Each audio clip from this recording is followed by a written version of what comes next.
ഹരേ ഹരേ ഹരേ കൃഷ്ണ കൃഷ്ണ ഹരേ ഹരേ ഹരേ രാം രാമ രാമ രാമ ഹരേ ഹരേ ഹരേ കൃഷ്ണ കൃഷ്ണ ഹരേ ഹരേ ഹരേ രാമ ഹരേ രാമ ഹരേ ഹരേ ജയ ശ്രീ കൃഷ്ണ ചൈതന്യ പ്രഭു നിത്യാനന്ദ ശ്രീ അദ്വൈത ഗദാധര ശ്രീവാസാദി ഭക്തവൃന്ദ ഹരേ കൃഷ്ണ മാതാജി ഹരേ കൃഷ്ണ.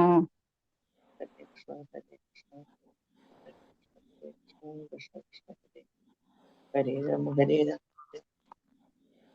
ഹരേ കൃഷ്ണ കൃഷ്ണ കൃഷ്ണ ഹരേ.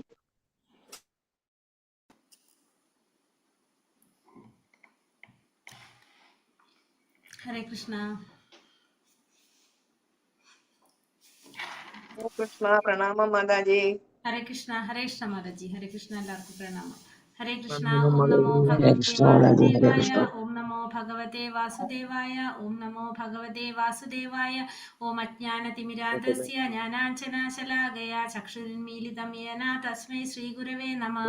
നമോ വിഷ്ണുപാദായ കൃഷ്ണപ്രേഷ്ഠായ ഭൂതലേ ശ്രീമതേ ഭക്തിവേദാന്ത സ്വാമിനിധി നാമിനേ.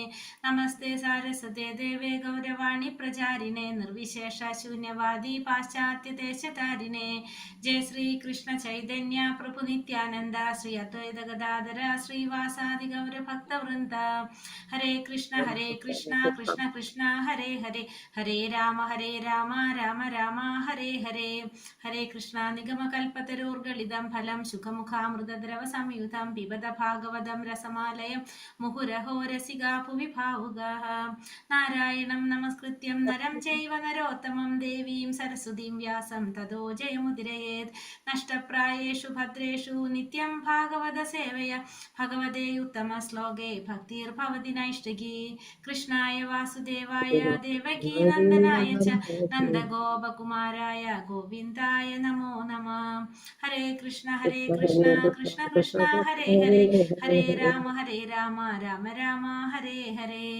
ഹരേ Krishna. Shri Shri Radha Govind temple ISKCON ബാംഗ്ലൂരിന്റെ Bhagavatam ക്ലാസ്സിലേക്ക് എല്ലാവർക്കും സ്വാഗതം. ഹരേ കൃഷ്ണ, എല്ലാവർക്കും പ്രണാമം. ഹരേ കൃഷ്ണ പ്രണാമം മാതാജി. മാതാജി പുസ്തകം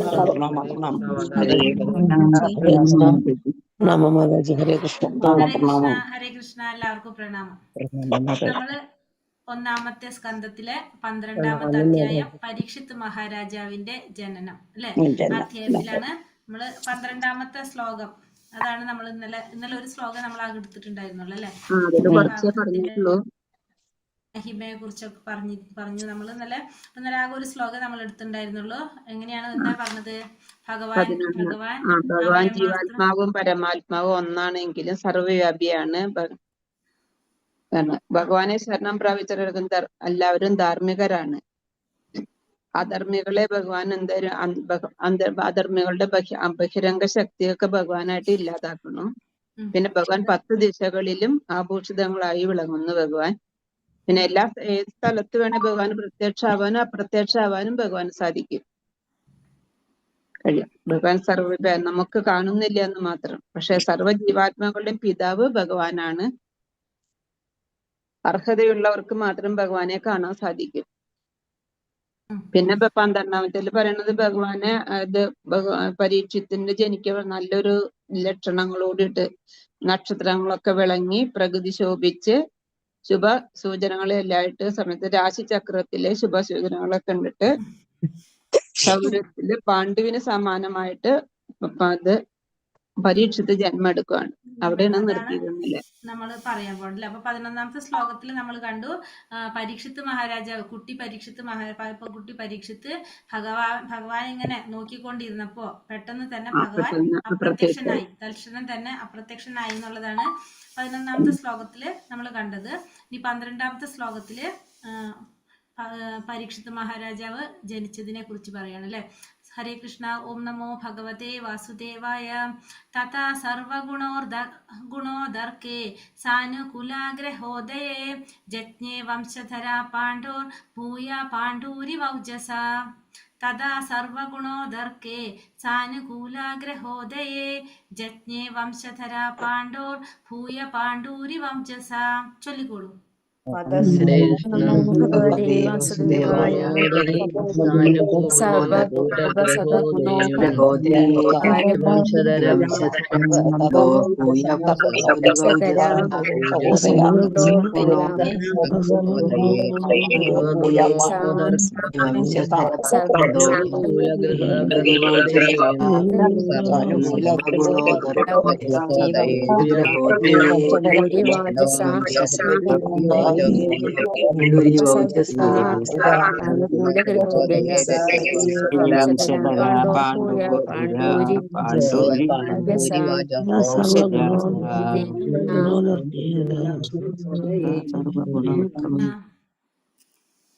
ഹരേ കൃഷ്ണ. തഥ അനന്തരം സർവ എല്ലാ ഇത് പറഞ്ഞതല്ല, നമ്മൾ ഇതിന്റെ വിവർത്തനം തൊട്ട് അല്ല, വിവർത്തനം ഭാവാർത്ഥം ശ്രീല പ്രഭുപാദിക്ക് ജയ്.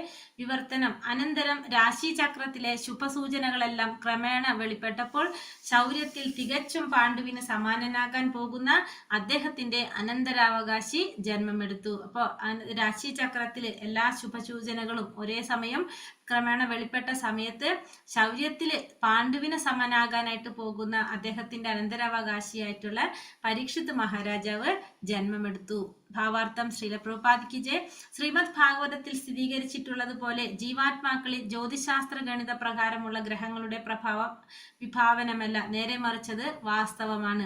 രാജ്യനിയമത്തിന്റെ സ്വാധീനത്താൽ ഓരോ പൗരനും നിയന്ത്രിക്കപ്പെടുന്നത് പോലെ ഓരോ ജീവാത്മാവും അനുനിമിഷം പ്രകൃതി നിയമങ്ങളാൽ നിയന്ത്രിക്കപ്പെടുന്നു. രാജ്യനിയമങ്ങൾ സ്ഥൂലമായി പാലിക്കപ്പെടുന്നു, എന്നാൽ നമ്മുടെ സ്ഥൂലമായ ഗ്രഹണശക്തിയേക്കാൾ സൂക്ഷ്മമായ പ്രകൃതി നിയമങ്ങൾ സ്ഥൂലമായി അനുഭവവേദ്യമാകുന്നില്ല.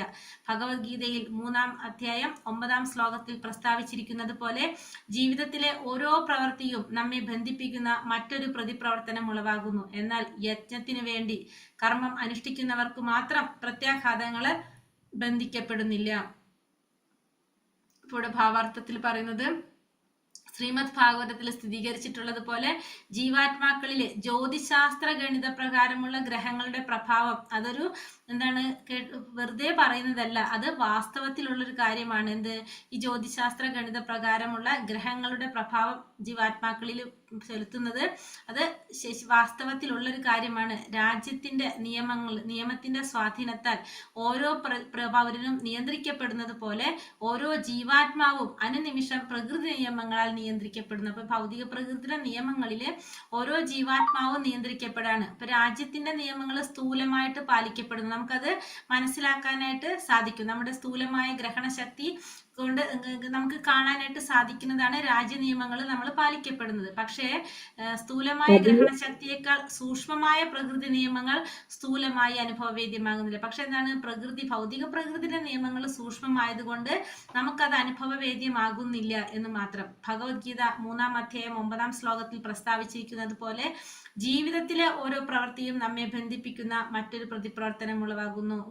അപ്പൊ നമ്മൾ 3-ാമത്തെ അധ്യായത്തിൽ 9-ാമത്തെ ശ്ലോകത്തിൽ പറയുന്നത് അല്ലെ, കർമ്മം വിഷ്ണുവിനായിട്ടുള്ള യജ്ഞം എന്ന നിലയിലാണ് അനുഷ്ഠിക്കേണ്ടത്. അങ്ങനെയാണെങ്കിൽ നമുക്ക് ഈ ഭൗതിക ലോകത്ത് ബന്ധനത്തിൽ ഉണ്ടാകില്ല എന്ന് പറയുന്നത്. അപ്പോൾ ഇവിടെ നമ്മളെ ഓരോ പ്രവൃത്തിയും നമ്മളെ ബന്ധിക്കുന്ന മറ്റൊരു പ്രതിപ്രവർത്തനം ഉളവാക്കും. നമ്മൾ ചെയ്യുന്ന കർമ്മത്തിന്റെ അടിസ്ഥാനത്തില് അതിന്റെ ഫലം നല്ലതാകാം ചീത്തയാകാം, പക്ഷെ അതുകൊണ്ട് നമ്മൾ ഇവിടെ എന്ത് ചെയ്യാണ്, ബന്ധിക്കുകയാണ് ചെയ്യുന്നത്. ഇതിനൊരു പ്രതിപ്രവർത്തനം ഉണ്ട് നമ്മൾ ചെയ്യുന്ന പ്രവർത്തികൾക്ക് അല്ലെ കർമ്മങ്ങൾക്ക്. എന്നാൽ യജ്ഞത്തിന് വേണ്ടി കർമ്മം അനുഷ്ഠിക്കുന്നവർക്ക് മാത്രം പ്രത്യാഘാതങ്ങൾ ബന്ധിക്കപ്പെടുന്നില്ല. എന്നാൽ പക്ഷെ ഭഗവാൻ വിഷ്ണുവിന് വേണ്ടി സമർപ്പിച്ചുകൊണ്ടാണ് ചെയ്യുന്നതെങ്കിൽ, കർമ്മം അനുഷ്ഠിക്കുകയാണെങ്കിൽ നമുക്ക് അവിടെ എന്തുണ്ടാവുന്നില്ല, പ്രത്യാഘാതങ്ങൾ ഉണ്ടാകുന്നില്ല. അപ്പൊ അങ്ങനെ ഒരു ബന്ധനം നമുക്കവിടെ സംഭവിക്കുന്നില്ല. നമ്മുടെ കർമ്മങ്ങളെല്ലാം തന്നെ ഭഗവത് പ്രതിനിധികളായ ഉയർന്ന പ്രാമാണികന്മാരാൽ തീർപ്പ് കൽപ്പിക്കുകയും അപ്രകാരം നമ്മുടെ കർമാനുസൃതമായ ശരീരങ്ങൾ നമുക്ക് സമ്മാനിക്കപ്പെടുകയും ചെയ്യുന്നു. അപ്പൊ നമ്മുടെ കർമ്മങ്ങളെല്ലാം തന്നെ ഭഗവത് പ്രതിനിധികളായിട്ടുള്ള ഉയർന്ന പ്രമാണികരാൽ തീർപ്പ് കൽപ്പിക്കുകയും, ഇപ്പോൾ നമ്മൾ ചെയ്യുന്ന കർമ്മങ്ങൾ ആരാണ് തീർപ്പ് കൽപ്പിക്കുന്നത്, ഉയർന്ന പ്രമാണികരാൽ തീർപ്പ് കൽപ്പിക്കുകയും അപ്രകാരം നമ്മുടെ കർമാനുസൃതമായ ശരീരങ്ങൾ നമുക്ക് സമ്മാനിക്കപ്പെടുകയും ചെയ്യുന്നു. അപ്പൊ നമ്മൾ ചെയ്യുന്ന കർമ്മങ്ങൾ അത് മുഴുവൻ നോട്ട് ചെയ്യാൻ അവിടെ ആളിരിക്കുന്നുണ്ട് അല്ലെ, ഭഗവാന്റെ പ്രതിനിധികളായിട്ട് ഭഗവാൻ നിയോഗിച്ചിരിക്കുന്ന വ്യക്തികളുണ്ട് അവിടെ. ആരാണത്? ചിത്രഗുപ്തനോ? അല്ലെ? ചിത്രഗുപ്തൻ യമരാജന്റെ മന്ത്രി. അപ്പൊ അവിടെ നോക്കിയിട്ട് ഉയർന്ന പ്രമാണികന്മാരാൽ തീർപ്പ് കൽപ്പിക്കുകയും അപ്രകാരം നമ്മുടെ കർമ്മത്തിന് അനുസൃതമായിട്ടുള്ള ശരീരങ്ങൾ നമുക്ക് സമ്മാനിക്കപ്പെടുകയും ചെയ്യുന്നു. അപ്പൊ അതിന് അനുസരിച്ച് നമുക്ക് ശരീരം സമ്മാനിക്കുകയും ചെയ്യും. നമ്മുടെ ശരീരത്തിന്റെ ഓരോ അംഗവും യഥാനുക്രമമായ നക്ഷത്രങ്ങളാൽ സ്വാധീനിക്കപ്പെടുന്നു. അപ്പൊ നമ്മുടെ ശരീരത്തിന്റെ ഓരോ അംഗവും യഥാനുക്രമമായിട്ടുള്ള നക്ഷത്രങ്ങളാൽ സ്വാധീനിക്കപ്പെടുന്നു. അത്തരം ജ്യോതിശാസ്ത്രപരമായ പ്രഭാവത്തിന്റെ പ്രവർത്തനത്താൽ അവരവരുടേതായ തടവ് ശിക്ഷാ കാലാവധി പൂർത്തിയാക്കാനായി പ്രവർത്തിക്കുന്ന ശരീരം ഓരോ ജീവസത്തയ്ക്കും പ്രാപ്തമാകും വിധം അത്രയ്ക്കും സൂക്ഷ്മമാണ് പ്രകൃതി നിയമം. ആകയാൽ ഒരാളുടെ വിധി അവന്റെ ജനന സമയത്തുള്ള നക്ഷത്ര ഗ്രഹ നിലയാൽ നിശ്ചയിക്കപ്പെടുകയും പണ്ഡിതനായ ഒരു ജ്യോത്സ്യനാൽ യഥാർത്ഥ ജാതകം രചിക്കപ്പെടുകയും ചെയ്യുന്നു. ഇതൊരു മഹത്തായ ശാസ്ത്രമാകുന്നു. ഇവിടെ എന്താ പറയുന്നത്? നമ്മുടെ ശരീരത്തിന്റെ ഓരോ അംഗവും യഥാനുക്രമമായിട്ടുള്ള നക്ഷത്രങ്ങളാൽ സ്വാധീനിക്കപ്പെടുന്നതാണ്. അത്തരം ജ്യോതിശാസ്ത്രപരമായ പ്രഭാവത്തിന്റെ പ്രവർത്തനത്തില് അവരവരുടേതായ തടവ് ശിക്ഷ കാലാവധി പൂർത്തിയാക്കാനായി പ്രവർത്തിക്കുന്ന ശരീരം ഓരോ സത്തയ്ക്കും, അതായത് ഒരു ജീവാത്മാവിനും പ്രാപ്തമാകുന്ന വിധം അത്രയ്ക്കും സൂക്ഷ്മമാണ് പ്രകൃതിയുടെ നിയമം. അപ്പൊ ഭൗതിക പ്രകൃതിയുടെ നിയമങ്ങൾ എന്ന് പറയുന്നത് ഈ ജ്യോതിശാസ്ത്രപരമായിട്ടുള്ള പ്രഭാവത്തിന്റെ പ്രവർത്തനം കൊണ്ട് എന്താണ് അവരവരുടേതായ തടവ് ശിക്ഷ കാലാവധി പൂർത്തിയാക്കാനായിട്ട് ഓരോരുത്തർക്കും പറഞ്ഞിരിക്കുന്ന ഒരു കാലാവധി ഉണ്ട്. അത് പൂർത്തിയാക്കാനായിട്ട് പ്രവർത്തിക്കാൻ ഒരു ശരീരം ആ ജീവസത്തയ്ക്ക്, ആ ജീവാത്മാവിനെ പ്രാപ്തമാക്കുന്ന വിധത്തില് അത്രയും സൂക്ഷ്മമായിട്ടുള്ളതാണ് എന്ത്? ഈ ഭൗതിക പ്രകൃതിയുടെ നിയമങ്ങൾ എന്ന് പറയുന്നത്. ആകയാൽ ഒരാളുടെ വിധി അവന്റെ ജനന സമയത്തുള്ള നക്ഷത്ര ഗ്രഹനിലയാൽ നിശ്ചയിക്കപ്പെടുകയും പണ്ഡിതനായ ഒരു ജ്യോത്സ്യനാൽ യഥാർത്ഥ ജാതകം രചിക്കപ്പെടുകയും ചെയ്യുന്നു. അപ്പോൾ ഒരു വ്യക്തിയുടെ, ഒരു ജീവാത്മാവിന്റെ വിധി എങ്ങനെയാണ് നിശ്ചയിക്കുന്നത്? ജനന സമയത്തുള്ള നക്ഷത്ര ഗ്രഹനിലയാൽ നിശ്ചയിക്കപ്പെടുകയും പണ്ഡിതനായ ഒരു ജ്യോത്സ്യനാൽ യഥാർത്ഥ ജാതകം രചിക്കപ്പെടുകയും ചെയ്യുന്നു. ഇതൊരു മഹത്തായ ശാസ്ത്രമാകുന്നു. അപ്പൊ ഇത് ശരിയായിട്ടുള്ളൊരു ശാസ്ത്രമാണെന്നാണ് പറയുന്നത്. ഈ ഒരു ശാസ്ത്രത്തിന്റെ ദുർവിനിയോഗം അതിന്റെ നിരുപയോഗ്യമാക്കി തീർക്കുന്നില്ല. മഹാരാജാവ് പരീക്ഷിത്തും പരമദിവ്യോത്തമ പുരുഷനായ ഭഗവാൻ പോലും ശ്രേഷ്ഠ താരാഗണങ്ങൾ പ്രത്യേക രീതിയിൽ ഒത്തുനിൽക്കുമ്പോഴാണ് ആവിർഭവിക്കുന്നത്. അപ്രകാരം ഒരു ശുഭമുഹൂർത്തത്തിൽ ജാതമായ ശരീരത്തിൽ അതിന്റെ സ്വാധീനം ചെലുത്തപ്പെടുന്നു. ഭൗതിക ലോകത്തിൽ ഭഗവാൻ അവതരിക്കുമ്പോഴാണ് അത്യന്തം മംഗളകരമായ നക്ഷത്രഗണങ്ങളുടെ സംയോഗം സംജാതമാക്കുന്നത്. ആയതിനാൽ അതിനെ സവിശേഷമായി ജയന്തി എന്ന് വിശേഷിപ്പിക്കുന്നു. ഇവിടെ ഒരു ശാസ്ത്രത്തിന്റെ ദുർവിനിയോഗം അതിനെ തീർക്കുന്നില്ല. അപ്പൊ ഒരു ശാസ്ത്രത്തിന്റെ ദുർവിനിയോഗം ഒരിക്കലും എന്താക്കുന്നില്ല? അതിനെ നിരുപയോഗം യോഗ്യമാക്കി തീർക്കുന്നില്ല. എങ്ങനെയാണ് പറയുന്നത്? മഹാരാജാവ് പരീക്ഷിത്തും പരമദിവ്യോത്തമ പുരുഷനായ ഭഗവാൻ പോലും എങ്ങനെയാണ് ശ്രേഷ്ഠ താരാഗണങ്ങൾ ഒരു പ്രത്യേക രീതിയിൽ ഒത്തുനിൽക്കുമ്പോഴാണ് ആവിർഭവിക്കുന്നത്. അപ്പൊ ഈ നക്ഷത്രങ്ങള് ഒരു പ്രത്യേക രീതിയിൽ ഒത്തുനിൽക്കുമ്പോഴാണ് ഭഗവാൻ അവതരിച്ചതും പരീക്ഷിത്ത് മഹാരാജാവ് ജനിച്ചതും. അപ്രകാരം ഒരു ശുഭമുഹൂർത്തത്തിൽ ജാതമായ ശരീരത്തിൽ അതിന്റെ സ്വാധീനം ചെലുത്തപ്പെടുന്നു. അപ്പൊ ആ ഒരു ശുഭമുഹൂർത്തത്തിൽ ജനിച്ച ആ ശരീരത്തിന് അതിന്റെ സ്വാധീനം, ആ നക്ഷത്ര ഗണങ്ങളുടെ ഒരു സ്വാധീനം അതിനെ ചെലുത്തുന്നുണ്ട്. ഭൗതിക ലോകത്തിൽ ഭഗവാൻ അവതരിക്കുമ്പോഴാണ് അത്യന്തം മംഗളകരമായ നക്ഷത്ര ഗണങ്ങളുടെ സംയോഗം സംജാതമാകുന്നത്. അപ്പോൾ ഭൗതിക ലോകത്തില് ഭഗവാൻ അവതരിക്കുന്ന സമയത്താണ് ഉണ്ടായത്?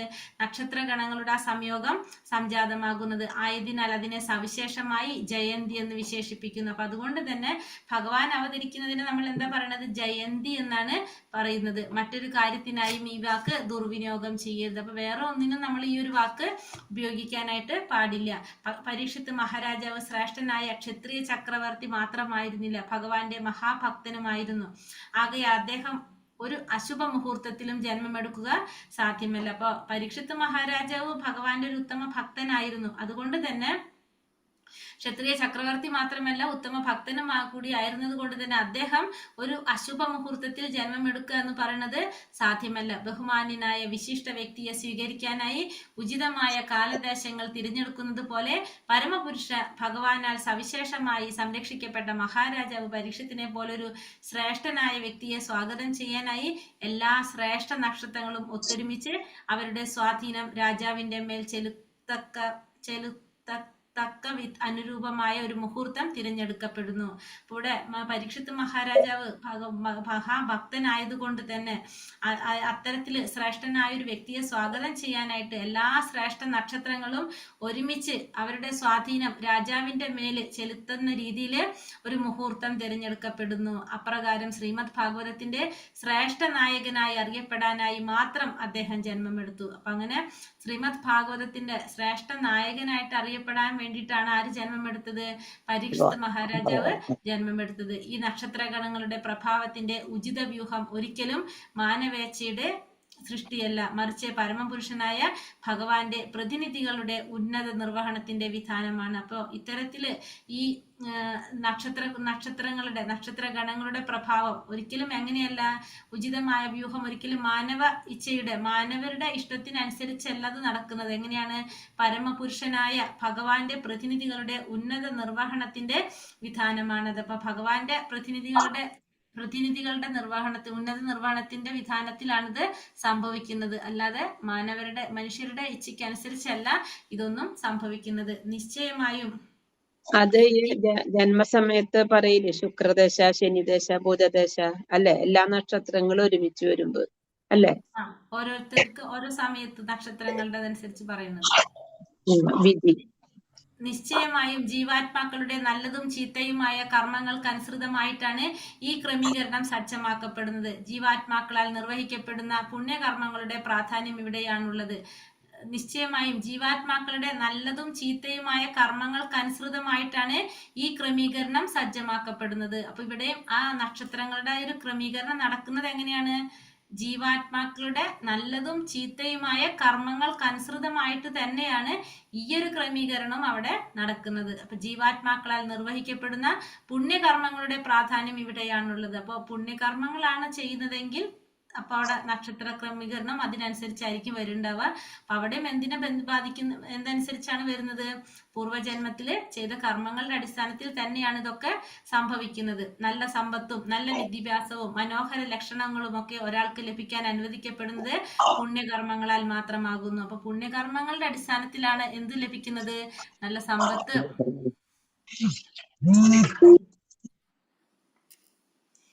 സമ്പത്ത്, നല്ല വിദ്യാഭ്യാസം, മനോഹരമായ ലക്ഷണങ്ങളൊക്കെ ഒരാൾക്ക് അനുവദിക്കുന്നത് പുണ്യകർമ്മങ്ങളാൽ മാത്രമാകുന്നു. ശ്രേഷ്ഠമായ നക്ഷത്ര സന്നിഭ പ്രഭാവങ്ങളുടെ മേന്മ മുതലെടുക്കാനായുള്ള അന്തരീക്ഷ സൃഷ്ടിക്ക് അത്യന്തം അനുരൂപമാണ് സനാതന ധർമ്മത്തിലെ സംസ്കാര പ്രക്രിയകൾ. ആകയാൽ ഗർഭാധാന സംസ്കാരം അഥവാ ഉയർന്ന വർണ്ണവിഭാഗങ്ങൾക്ക് നിർദ്ദേശിച്ചിരിക്കുന്ന പ്രഥമ ബീജാങ്കുര ശുദ്ധീകരണ പ്രക്രിയ മാനവ സമൂഹത്തിൽ നന്മയുള്ളവരും ധർമ്മിഷ്ഠരും വിവേകശാലികളുമായ വിഭാഗം മനുഷ്യരെ സ്വീകരിക്കുന്നതിനുള്ള സർവ്വവിധ പുണ്യകർമ്മങ്ങളുടെയും ആരംഭമാകുന്നു. ഇപ്പൊ പുണ്യകർമ്മങ്ങൾക്കനുസരിച്ചാണ് നല്ലൊരു വിദ്യാഭ്യാസം, നല്ല സമ്പത്ത്, മനോഹരമായ ലക്ഷണങ്ങളൊക്കെ ഒരാൾക്ക് അനുവദിക്കുന്നതെന്നും മനസ്സിലായി. ഇനി ശ്രേഷ്ഠമായിട്ടുള്ള നക്ഷത്ര സന്നിഭ പ്രഭാവങ്ങളുടെ മേന്മ മുതലെടുക്കാനായിട്ടുള്ള അന്തരീക്ഷത്തിലെ സൃഷ്ടിക്ക് അത്യന്തം അനുരൂപമായിട്ടുള്ള ഒരു പ്രക്രിയയാണെന്ത്? നമ്മൾ ആ ഷോഡശ സംസ്കാരത്തില് നമ്മൾ പറയുന്ന ആ ഗർഭാധാന സംസ്കാരം, ഗർഭാധാനത്തിന് മുന്നേ ചെയ്യുന്ന ചടങ്ങുകളുണ്ട്. അപ്പൊ അതൊക്കെ എന്താണ്? ഇത്തരത്തിലുള്ള സൃഷ്ടിക്ക് അത്യന്തം അനുരൂപമാക്കാനായിട്ടുള്ള പ്രക്രിയകളാണത്. അല്ലെങ്കിൽ ഉയർന്ന വർണ്ണവിഭാഗങ്ങൾ നിർദ്ദേശിച്ചിരിക്കുന്ന പ്രഥമ ബീജാങ്കുര ശുദ്ധീകരണ പ്രക്രിയ ആണിത്. മാനവ സമൂഹത്തിൽ നന്മയുള്ളവരും ധർമ്മിഷ്ഠരും വിവേകശാലികളുമായിട്ടുള്ള വിഭാഗം മനുഷ്യരെ സ്വീകരിക്കുന്നതിന് വേണ്ടിയിട്ട്, അപ്പോൾ മനുഷ്യരുടെ ഈ മാനവ സമുദായത്തിലെ എങ്ങനെയാണ് വിവേകശാലിയായിട്ടുള്ള, ധർമ്മിഷ്ഠനായിട്ടുള്ള, നന്മയുള്ളവനായിട്ടുള്ളവരെ ഒരു വിഭാഗം മനുഷ്യരെ സ്വീകരിക്കുന്നതിനുള്ള സർവ്വവിധ പുണ്യകർമ്മങ്ങളുടെയും ആരംഭമാണ് ഇത്തരത്തിലുള്ള പ്രക്രിയകളെല്ലാം. ഈ നമ്മളെ ഷോഡശ സംസ്കാരത്തിൽ വരുന്ന ഇത്തരത്തിലുള്ള ശുദ്ധീകരണ പ്രക്രിയകളെല്ലാം തന്നെ നന്മയുള്ളവരും വിവേകശാലികളുമായ പ്രജകളാൽ മാത്രമേ ലോകത്തിൽ സമാധാനവും സമൃദ്ധിയും ഉണ്ടാകൂ. അപ്പൊ നന്മയുള്ളവരുണ്ടെങ്കിൽ അല്ലെങ്കിൽ വിവേകശാലികളായിട്ടുള്ള പ്രജകൾ ഉണ്ടെങ്കിൽ മാത്രമേ എന്തുണ്ടാകുന്നുള്ളൂ? ഈ ലോകത്തിൽ സമാധാനം, സംതൃപ്തിയും ഒക്കെ ഉണ്ടാകുന്നുള്ളൂ. ലൈംഗിക സുഖഭോഗത്തിന് അടിമകളായ ആവശ്യമില്ലാത്ത വിവേകശൂന്യരായ ജനതയാൽ മാത്രമാണ് ഇവിടെ നരകാവസ്ഥയും ഉപദ്രവങ്ങളുള്ളത്. അപ്പോൾ ലൈംഗികമായിട്ടുള്ള സുഖഭോഗത്തിന് അടിമകളായിട്ടുള്ളവര്, വിവേകം നശിച്ചവര്, അങ്ങനെ ആവശ്യമില്ലാത്ത വിവേകശൂന്യരായിട്ടുള്ള ജനങ്ങള്, അത് മാത്രമാണ് എന്തിന് കാരണമാകുന്നത്? നമ്മുടെ നരകാവസ്ഥയും ഉപദ്രവങ്ങളും ഉണ്ടാകുന്നത്. ഹരേ കൃഷ്ണ. ശ്ലോകം 13. തസ്യ പ്രീതമനാ രാജ വിപ്രൈർ സൗമ്യ കൃപാതിഭിഃ ജാതകം കാരയാമാസ വാചയിത്വാ ച മംഗളം. തസ്യ പ്രീതമനാ രാജ വിപ്രൈർ സൗമ്യ കൃപാതിഭിഃ ജാതകം കാരയാമാസ വാചയിത്വാ ച മംഗളം. ചൊല്ലിക്കോളൂ. ജാതകം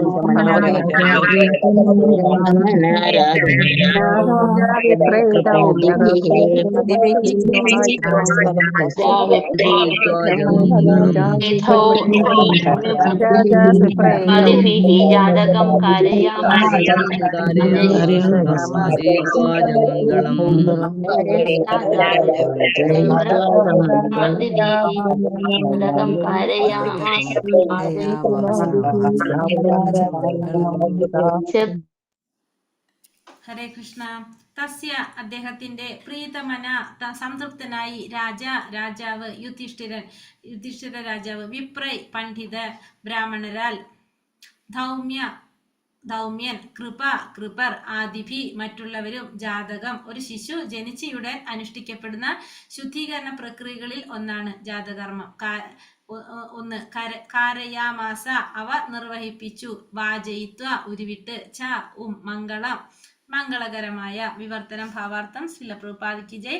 പരീക്ഷിത് മഹാരാജാവിന്റെ ജനനത്തിൽ അത്യധികം സംതൃപ്തനായ രാജാവ് യുധിഷ്ഠിരൻ ധൗമ്യരുടെയും കൃപരുടെയും നേതൃത്വത്തിലുള്ള പണ്ഡിത ബ്രാഹ്മണരാൽ ശുദ്ധീകരണ പ്രക്രിയയായ ജാതകർമ്മം നിർവഹിക്കുകയും മംഗളകരമായ സ്തോത്രങ്ങൾ പാരായണം ചെയ്യിക്കുകയും ചെയ്തു. അപ്പൊ പരീക്ഷിത് മഹാരാജാവിന്റെ ജനനത്തിൽ വളരെയധികം സന്തുഷ്ടനായിട്ടുള്ള മഹാരാജാവ് യുധിഷ്ഠിര മഹാരാജാവ് ധൗമ്യരുടെയും കൃപരുടെയും നേതൃത്വത്തിൽ ഉള്ള പണ്ഡിത ബ്രാഹ്മണരുടെ നേതൃത്വത്തിൽ ശുദ്ധീകരണ പ്രക്രിയകള് ചെയ്യാനായിട്ട് ജാതകർമ്മം നിർവഹിച്ച് അതിന് മംഗളകരമായിട്ടുള്ള സ്തോത്രങ്ങൾ പാരായണം ചെയ്യിപ്പിക്കുക ചെയ്തു. അപ്പോൾ ഒരു ജനിച്ചു കഴിയുമ്പോൾ നടത്തേണ്ട ശുദ്ധീകരണ ചടങ്ങുകളൊക്കെ ആര് നടത്താനൂടെ? പരീക്ഷിത് മഹാരാജാവിന്റെ ജനനത്തിന്റെ ആയിട്ട് ബന്ധപ്പെടുത്തിയിട്ട് യുധിഷ്ഠിര മഹാരാജാവ് നടത്തണം. ആരുടെ നേതൃത്വത്തിലാണ്? രണ്ട് ധൗമ്യനും പിന്നെ വേറെ ആരാണ് പറഞ്ഞത്? ഒരാൾ കൃപരും ധൗമ്യരുടെ നേതൃത്വത്തില് ചടങ്ങുകൾ നടത്തി. ഭാവാർത്ഥം. ശ്രീല പ്രഭുപാദ് ജയ്. വർണ്ണാശ്രമ ധർമ്മ വ്യവസ്ഥയിൽ നിർദ്ദേശിച്ചിരിക്കുന്ന ശുദ്ധീകരണ പ്രക്രിയകൾ നിർവഹിക്കുന്നതിൽ പ്രാവീണരായ ശ്രേഷ്ഠരും തീക്ഷണാശാലികളുമായ ഒരു ബ്രാഹ്മണ വിഭാഗത്തിന്റെ ആവശ്യമുണ്ട്. അത്തരം ശുദ്ധീകരണ പ്രക്രിയകൾ അനുഷ്ഠിക്കപ്പെടാത്ത പക്ഷം സത്പ്രജകൾ ഉണ്ടാകാനുള്ള സാധ്യത തീരെ ഇല്ലെന്നു മാത്രമല്ല, കലിയുഗത്തിൽ ഈ ശുദ്ധീകരണ പ്രക്രിയയുടെ അഭാവത്താൽ ലോകത്തുടനീളമുള്ള ജനത ശൂദ്രഗുണത്തിലുള്ളവരോ അതിലും താഴ്ന്ന ഗുണത്തിലുള്ളവരോ ആകുന്നു.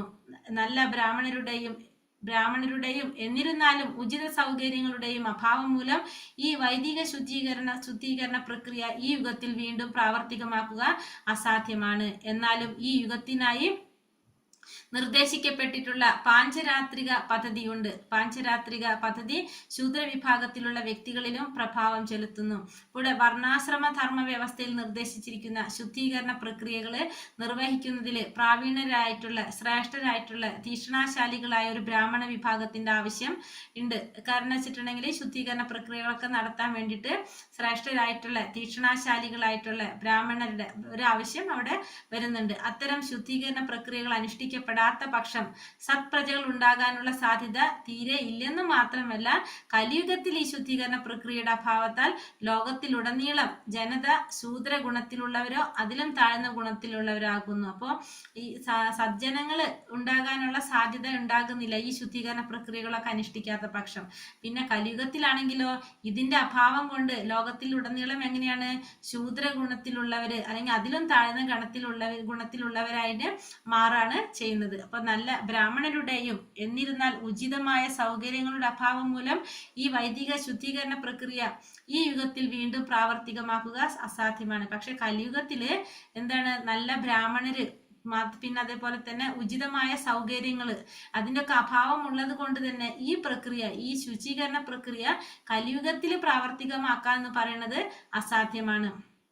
എന്നാലും ഈ യുഗത്തിനായി നിർദ്ദേശിക്കപ്പെട്ടിട്ടുള്ള പാഞ്ചരാത്രിക പദ്ധതിയുണ്ട്. അപ്പൊ ഈ യുഗത്തിൽ നിർദ്ദേശിക്കപ്പെട്ടിരിക്കുന്നത് എന്താണ്? പാഞ്ചരാത്രിക പദ്ധതി. പാഞ്ചരാത്രിക പദ്ധതി ശൂദ്ര വിഭാഗത്തിലുള്ള വ്യക്തികളിലും പ്രഭാവം ചെലുത്തുന്നു. കലിയുഗ ജനത ശൂദ്ര വിഭാഗത്തിലുള്ളവരായി കരുതപ്പെടുന്നു. അപ്പോ പാഞ്ചരാത്ര വിധിയിൽ പറയുന്നത് എന്താണ്?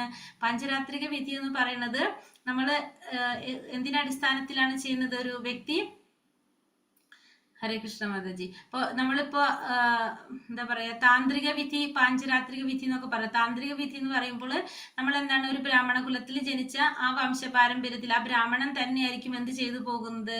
ഈ പൂജകളും കാര്യങ്ങളും അതൊക്കെ ചെയ്തു പോകുന്നത്. മറ്റുള്ളവർക്കൊന്നും അത് ചെയ്യാൻ സാധിക്കില്ല. ഇപ്പൊ നമ്മുടെ നാട്ടിലൊക്കെ ചെയ്യുന്നത്, ഇപ്പൊ നമ്മളിപ്പോ തന്ത്രികൾ എന്നൊക്കെ പറയില്ല, തന്ത്രികൾ അവർ മാത്രമായിരിക്കും എന്ത് ചെയ്തു പോകുന്നത്?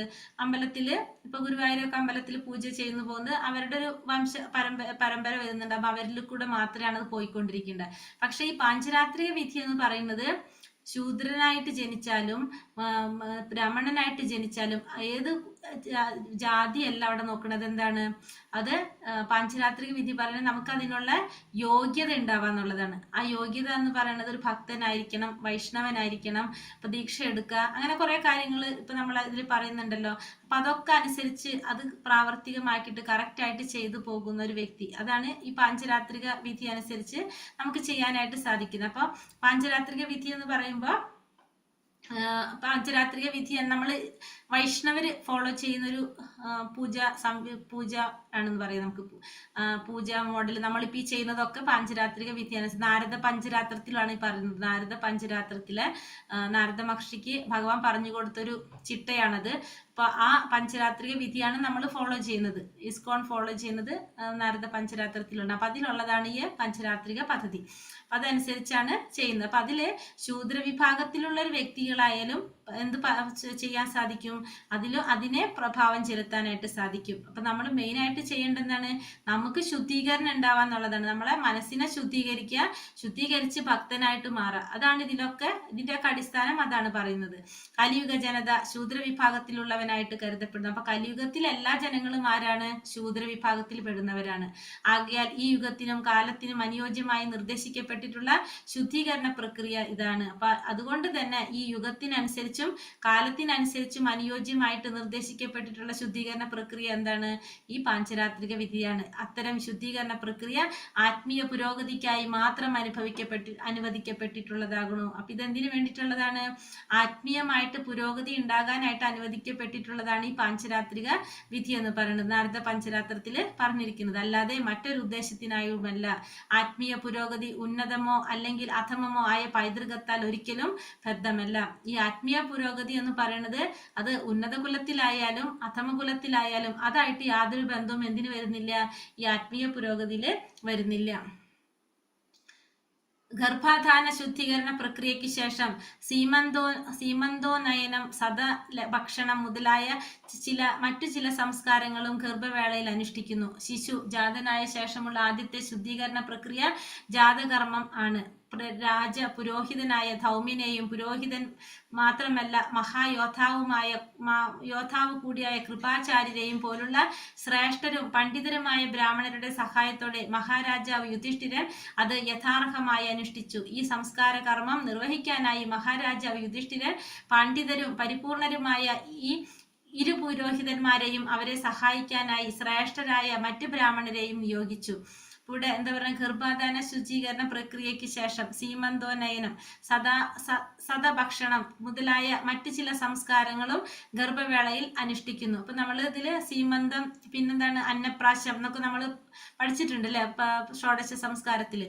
അതാണ് ഈ പറയുന്നത്. സദഭക്ഷണം, പിന്നെന്താണ് സീമന്തോനയനം സംസ്കാരങ്ങളും ഗർഭവേളയിൽ അനുഷ്ഠിക്കുന്നു. ശിശു ജാതനായ ശേഷമുള്ള ആദ്യത്തെ ശുചീകരണ പ്രക്രിയ ജാതകർമ്മം, അതും നമുക്കറിയാം അതിൽ വരുന്നതാണ്.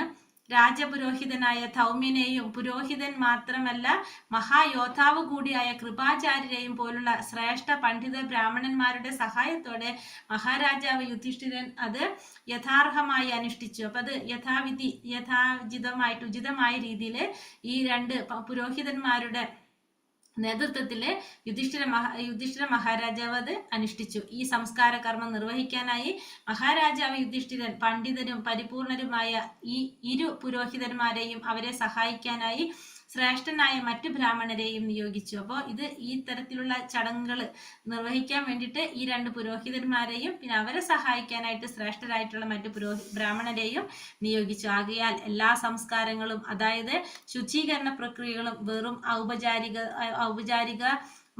ഔപചാരികതയോ സാമൂഹിക ചടങ്ങുകളോ മാത്രമല്ല, മറിച്ച് അവയെല്ലാം പ്രായോഗിക ഉദ്ദേശത്തോടു കൂടിയുള്ളവയും ധൗമ്യനെയും കൃപനെയും പോലുള്ള നിപുണരായ ബ്രാഹ്മണരാൽ വിജയകരമായി നിർവഹിക്കാൻ കഴിവുള്ളവയുമാക്കുന്നു. അത്തരം ബ്രാഹ്മണർ അപൂർവമെന്നു മാത്രമല്ല, ഈ യുഗത്തിൽ അവർ ലഭ്യവുമല്ല. ആകയാൽ ഈ അധപതിച്ച യുഗത്തിൽ ആത്മീയ ഉന്നമനത്തിനായി വേദ ആചാരങ്ങളെക്കാൾ ഗോസ്വാമിമാർ മുൻഗണന നൽകുന്നത് പാഞ്ചരാത്രിക വിധികൾക്കു വിധേയമായ ശുദ്ധീകരണ പ്രക്രിയകൾക്കാണ്. അപ്പൊ അതുകൊണ്ട് തന്നെ ഇപ്പൊ ഈ കലിയുഗത്തില് ഈ പറഞ്ഞ കാര്യങ്ങളൊന്നും ചെയ്യാനായിട്ട് സാധിക്കില്ല.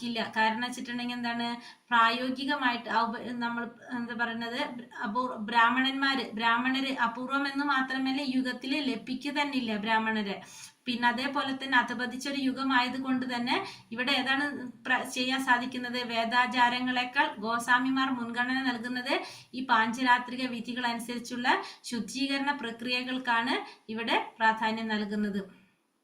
ഇത് അത്യാവശ്യമാണെന്ന് പറയാണ്. സാമൂഹ്യ ചടങ്ങുകളോ മാത്രമല്ല, പ്രായോഗികമായിട്ട് ഉദ്ദേശിക്കുന്നതാണ് ആത്മീയമായിട്ട് ഉയർച്ച ഉണ്ടാകാൻ വേണ്ടിയിട്ട് നമ്മളിത് നിർവഹിക്കേണ്ടതാണ്. അത് നിപുണരായ ബ്രാഹ്മണരാൽ വിജയകരമായി നിർവഹിക്കാൻ കഴിവുള്ളതുമാണ് ഇത്തരത്തിലുള്ള ഈ സംസ്കാര ചടങ്ങുകളെല്ലാം തന്നെ. ഹരേ കൃഷ്ണ. അത് തീരുമോ? അടുത്ത വലുതിനും കൂടി ഉണ്ട് പാരഗ്രാഫ്, അത് നാളേക്ക് വെച്ചാൽ മതിയോ?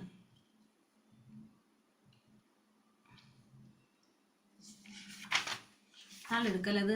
ഹരേ കൃഷ്ണ കൃഷ്ണ കൃഷ്ണ ഹരേ ഹരേ, ഹരേ രാമ രാമ രാമ ഹരേ ഹരേ. വഞ്ചാകൽപതരൂപേശ്ച കൃപാ സിന്ധൂഭ്യഃ പതിതാനാം പാവനേഭ്യോ വൈഷ്ണവേഭ്യോ നമോ നമഃ. അനന്തകോടി വൈഷ്ണവവൃന്ദി കി ജയ്. ശ്രീല പ്രഭുപാദ് കി ജയ്. ഗുരുദേവ് കി ജയ്. നിതായ് ഗുരു പ്രമാനന്ദേ. ഹരി ഹരി പോൽ. ഹരേ കൃഷ്ണ. നാളെ ഏകാദശി അല്ല, നാളെ വെള്ളിയാഴ്ച. അയ്യോ,